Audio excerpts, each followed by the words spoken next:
Ça, c'est Alban Lenoir. Et le responsable des effets spéciaux est en train de lui mettre le feu. On en est à la 3e prise où on fait brûler l'arrière de cette voiture et elle commence à montrer des signes de faiblesse. Les flammes s'engouffrent à l'intérieur. C'est le signe qu'il est temps d'arrêter et de passer au plan suivant. Mais il faut quand même savoir un truc.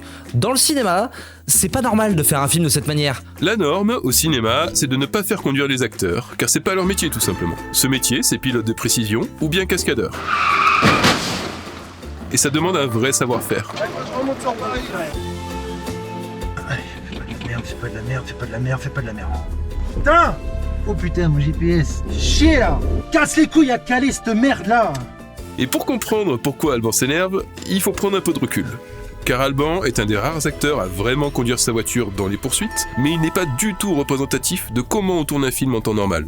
D'ailleurs, il y a quelques acteurs qui sont très honnêtes sur ça, et ça fait toujours plaisir à entendre. I am the anti-Tom Cruise. I'm like, let's let that guy do it. Every actor that I've seen try to do stunts gets hurt, okay?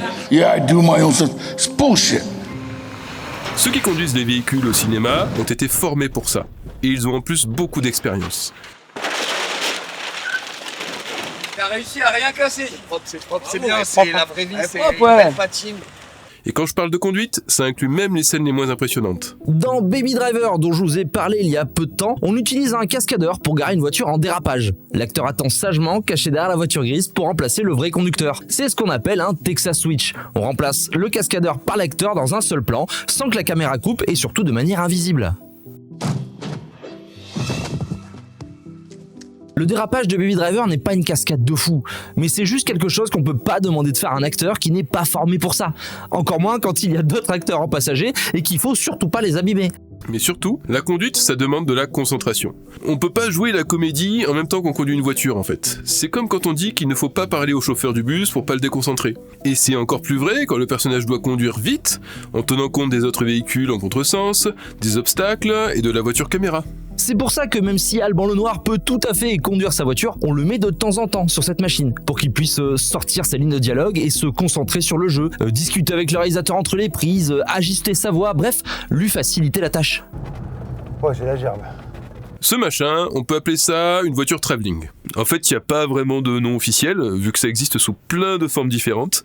Et puis ça dépend des pays aussi, c'est très souvent des fabrications maison. Et ceux qui les fabriquent leur donnent des noms un peu spécifiques à chaque fois. Mais bref, le principe général, c'est de déporter la conduite. Un cascadeur s'occupe de la conduite du véhicule, pendant que l'acteur s'occupe de son jeu. Et donc, ça peut ressembler à une remorque qui transporte la voiture coupée en deux, une cellule de pilotage au-dessus ou bien sur un côté du véhicule. Cette solution qu'on voit sur le tournage de Balles perdues 2, elle est assez marrante car la voiture roule vraiment sur son train arrière. Ça permet de filmer un peu large, on risque pas de voir un bout de remorque qui dépasse par exemple. Peu importe la solution technique, l'idée de base, c'est la même. Faire en sorte que l'acteur puisse se concentrer sur son jeu sans avoir à se soucier de la conduite. Et ça répond aux mêmes besoins que le studio LED dont on vous avait parlé dans notre précédente vidéo. Sauf qu'ici, on est sur le vrai décor et c'est l'occasion de faire des images beaucoup plus impactantes.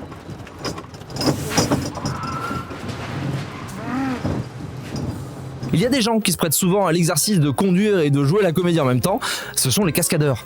Ils ont tout le temps des rôles secondaires pour simplifier les tournages et en général ils font des méchants, des hommes de main, de la chair à canon. Ils ont beau travailler dans l'ombre, vous avez sûrement vu leur visage dans plein de films.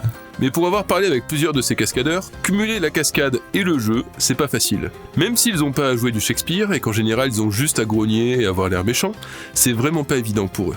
Dans ce film par exemple, ce personnage est joué par Vlad, qui est avant tout cascadeur. Eh bien, Vlad m'a raconté être totalement décalé dans le contrôle de son véhicule, car il était trop concentré à faire le nerveux pour la caméra. Il n'accélérait pas au bon moment, il freinait en retard, ses trajectoires étaient pas précises. Il m'a dit que c'était vraiment pas confortable pour lui et pour son équipe. Sur ce genre de scène, une des plus grosses contraintes pour le pilote de précision, c'est de maintenir les distances qu'on lui demande par rapport aux autres véhicules.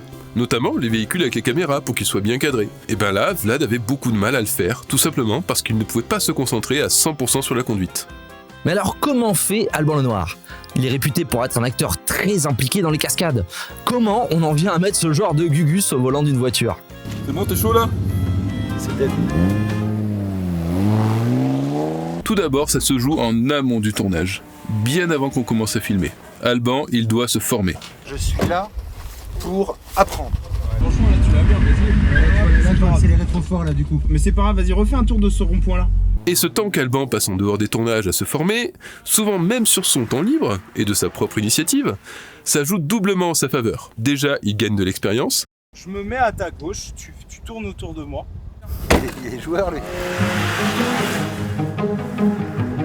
Mais surtout, il montre au coordinateur des cascades qu'il est ultra motivé. Et ça, c'est primordial, car c'est le coordinateur qui décide de donner, ou pas, les clés du véhicule à l'acteur. Il faut savoir que le milieu de la cascade est un milieu très fermé. Dans ce domaine, tout marche à la confiance. Chaque cascadeur met un moment ou un autre sa vie entre les mains de ses collègues. Donc il faut construire cette confiance. Peu à peu, sur la durée. Les cascadeurs se connaissent depuis des années et l'introduction d'un nouvel élément dans le noyau dur de l'équipe prend beaucoup de temps.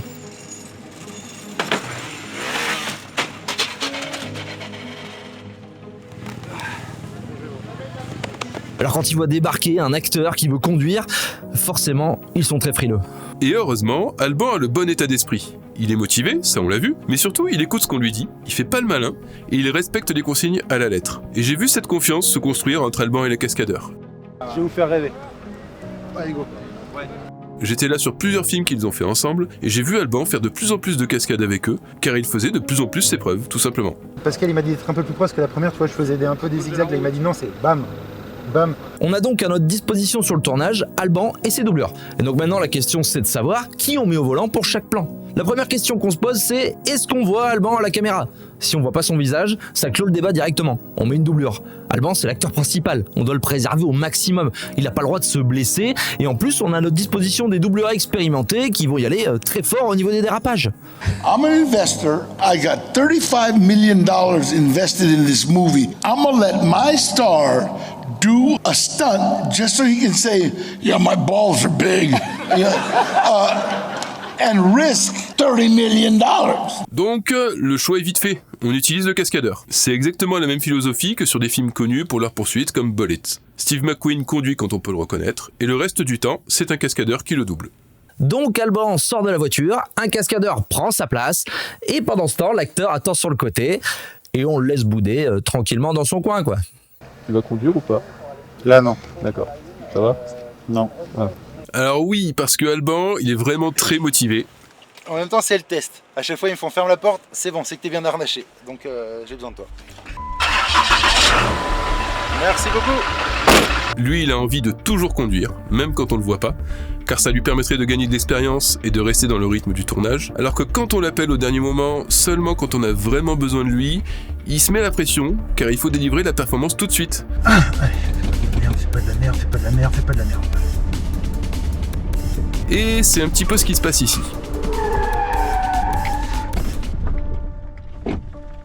J'ai calé. Putain, elle me casse les couilles à caler cette merde là. Alban doit faire un demi-tour en dérapage à 180 degrés sur une route qui n'est pas plus large que la longueur de la dépanneuse. Et il doit finir en fonçant dans une carcasse d'hélico, tout ça en une seule prise. Et ça coince. Et il s'énerve. À ce moment-là, Alban passe après toute l'équipe de cascadeurs qui a fait des trucs de fou durant les jours qui ont précédé. Ils ont assuré à mort, ils ont fait des cascades vraiment uniques en France. Donc Alban a la pression, et il veut être à la hauteur. C'est pas qu'il a envie de faire le malin et d'en mettre plein la vue, c'est juste qu'il veut éviter de faire perdre du temps à l'équipe et surtout de mettre la dépanneuse dans le fossé. Il a pas envie d'être un boulet, quoi. Heureusement, il peut compter sur le coordinateur cascade pour le rassurer. Tranquille, c'est pas grave. On coupe et on recommence. Tout va bien. Et mine de rien, ce genre de communication, elle est très précieuse. Je comprends pas que je finisse un peu plus au centre, David, je donne mon compte, je sais pas, je donne mon coup de volant trop tard, trop tôt. Tu vas un petit peu trop loin sur ton appel. Les roues gauche, près de poste, les roues droite. Ok. Départ dans 5 secondes. 3, 2, 1, go. Au final, Alban aurait effectué sa chorégraphie dès la 3e prise et il l'a fait 2 fois en plus. Alors ce petit bout de scène n'est pas super impressionnant, on se souviendra pas du film pour cette manœuvre, c'est une mini scène de transition entre les 2 grands chapitres d'une énorme scène d'action, mais c'est un passage très technique.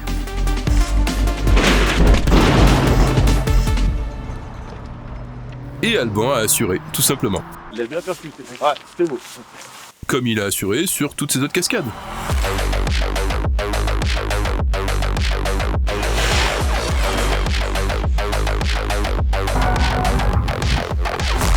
enfin, presque toutes ces autres cascades.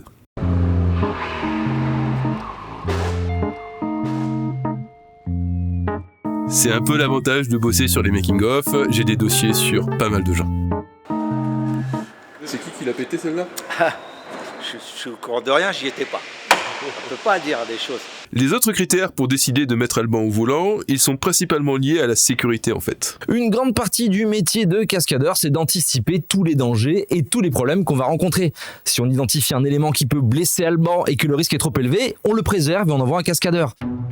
Par exemple, sur cette scène, le personnage joué par Alban doit percuter une voiture. A priori, Alban est capable de le faire, vu qu'il a fait le même genre de choses en plus compliqué, avec un abribus et des cascadeurs qui jouent les piétons tout autour de lui, donc situation plutôt sensible. Sauf que sur cette percussion, à côté de la route, il y a un canal. Donc, il y a un risque, certes minime, que la percussion se passe mal et que la dépanneuse finisse à la flotte. Et Alban, lui, il n'a pas l'expérience des cascadeurs pour s'extirper d'un véhicule sous l'eau. À ça, on rajoute le fait que l'équipe des effets spéciaux a prévu de rajouter des explosions, et on a un risque supplémentaire de projection de débris, et donc d'abîmer la tête de l'acteur. Donc, priorité à la sécurité, c'est un cascadeur qui fait la cascade. Moi, en tournée, je resserre un peu là quand même. Pour un départ dans 10 secondes. C'est pas trop tôt, on va finir par faire des heures sup si ça continue. Go.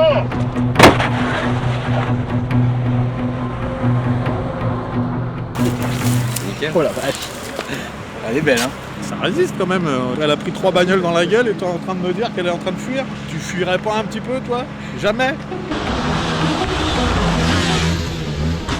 Et sur ce saut, les cascadeurs craignaient très fortement que la colonne de direction de la voiture casse à l'impact et qu'elle finisse sa course dans les voitures garées sur le côté. En plus, pour le coup, c'est une manœuvre très technique. Je vous laisse voir comment le cascadeur manie le volant. Là, il y a une vraie maîtrise d'un vrai spécialiste qui a fait ça des dizaines de fois. Petite parenthèse, parce que c'est une question qu'on m'a beaucoup posée. Toutes les voitures garées, elles appartiennent à la production. Il n'y a aucune voiture sauvage qui était garée là par hasard. Il y a un régisseur véhicule qui a toutes les clés et qui est chargé de les amener le matin et de toutes les garer. La rigueur des degrés du volant, donc la voiture ne bouge pas. La voiture ne bouge toujours pas, hein, quand même, c'est quand même assez fou. Donc souvent tu fais un truc comme ça, tu fais ah ben non ça marche pas, tu dois remettre un cours de volant. Tous ces efforts pour faire conduire Alban Lenoir en toute sécurité, c'est pas juste pour satisfaire un ego trip de l'acteur qui veut faire ses propres cascades.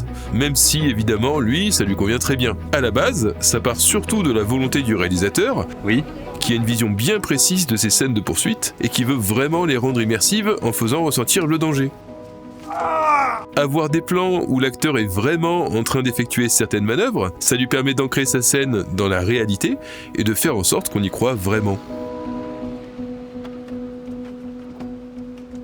M'aide pas bâtard hein. Maintenant, pour voir les autres cascades d'Alban, il va falloir patienter un peu. Pour vous montrer le reste, on a réalisé avec Inoxy, le producteur des films, un gros documentaire sur le sujet. C'est dans ce fameux documentaire à venir qu'on va s'intéresser aux cascadeurs et à toute l'équipe qu'il y a autour d'Alban. Ça arrive très bientôt, donc n'hésitez pas à vous abonner pour pas rater ça. Et si vous avez aimé cette vidéo, vous pouvez aller plus loin en regardant notre précédente vidéo sur le sujet, comment on utilise les studios LED pour filmer une partie des poursuites.